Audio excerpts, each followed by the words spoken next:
Good job, Netflix. You really managed to fuck everything up. Again.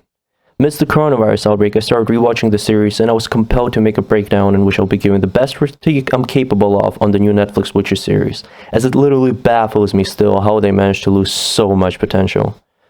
The show doesn't suffer from the deviation of the source material, the idiotic and political miscasting, the lying marketing, an overall bad plot all by itself, and idiotic directing ideas like time jumps that bring nothing to the show but make it trendy like Westworld or something. It suffers from all of these things. Then again, what to expect from the company and the showrunner who have managed to single-handedly tank Marvel property in mid-2010s? Yes, I'm talking of you, Lauren.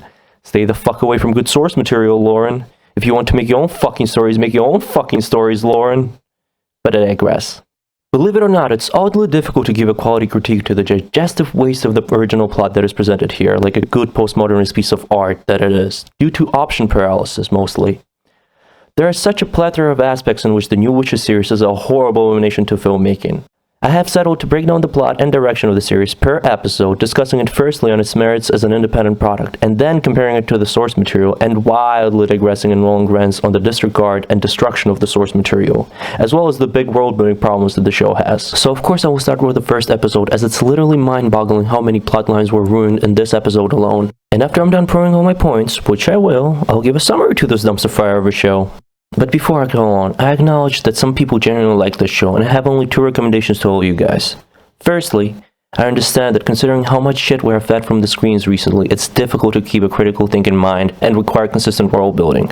I understand that weird, unsubstantiated directing ideas are pretended to be smart, so popularized by Christopher Nolan, who actually knows what he's doing. He uses these ideas to benefit the story, not just cuts up the timeline and throws it into a randomizer and sees what sticks.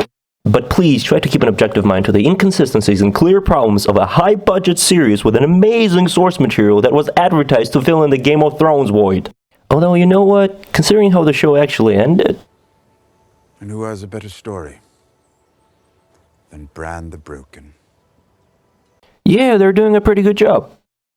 Secondly, if you really like the show, read the books, or listen to the audiobooks. You can do that for free on YouTube, for crying out loud. You will not regret it. The first audiobook, The Last Wish, has similar runtime to Season 1, a time miles better spent to be sure of that. So, let's dive into this mutated pile of worthless garbage. Episode 1 starts with a dim white shot setting up a scene where the air is color graded and the backdrops are backdroppy. The camera switches to the water, to the alarmed deer, and where the fuck did they show up from? Seriously. What's up with modern movies forgetting how water works? It can be shallow or deep waters at the same spot. It cannot be both. But let me not be this critical immediately, although according to the trailer there must be better footage somewhere out there. Let's move on from here. After all, it's a matter of good tone to sacrifice logic for cool jump scares, isn't it? What's the point of having 8 limbs if you're only gonna use one at a time? It's like Kikimora knows of Geralt's plot armor. Although, to be completely honest, we've definitely seen worse fight scenes in good movies, so let me not hold on to this point for too long. And credit where credit is due, this is a beautiful shot. You can almost tell how much Henry Cavill actually enjoys playing The Witcher in here.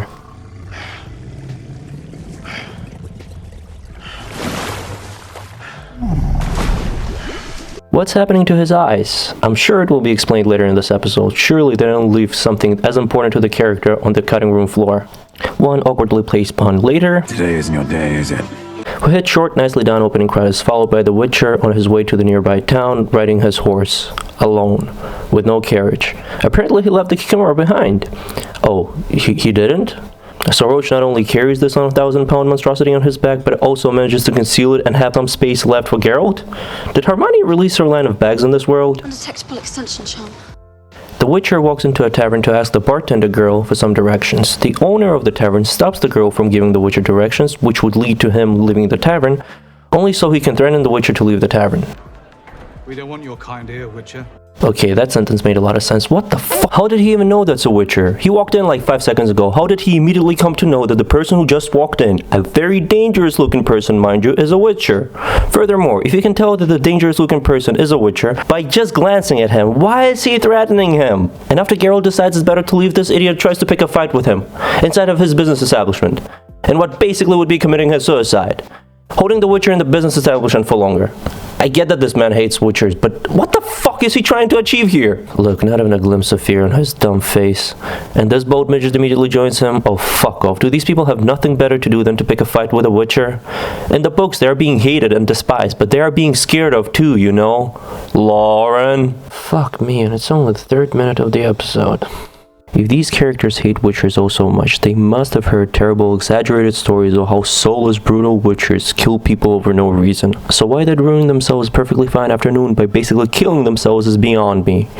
Damn, these characters are fiercely suicidal. Whatever, man, it's just the showrunner's way of letting us know the Witchers are being hated upon. Why do you have to be such a nitpicker? Well, let me tell you why. It's because the trope doesn't work. This is the first interaction of Geralt with the society that we are shown, and it's not only nonsensical, but also gives us the wrong idea of what a Witcher is. Once again, in the books, Witchers were hated by many, just as well as anything that's unknown, deadly, and wants your money for help. But walking into a tavern wasn't quite like a black dude walking into a bar during the Jim Crow era, for crying out loud. And the way the show portrays it, it's more like a Jew walking into a Nazi bar. Although if they were to try anything, it would look like a very specific Jew walking into a very specific Nazi bar. 3 minutes into the episode and I'm already thinking of better movies. Needless to say, in the books, the scene never happened the way it's portrayed here.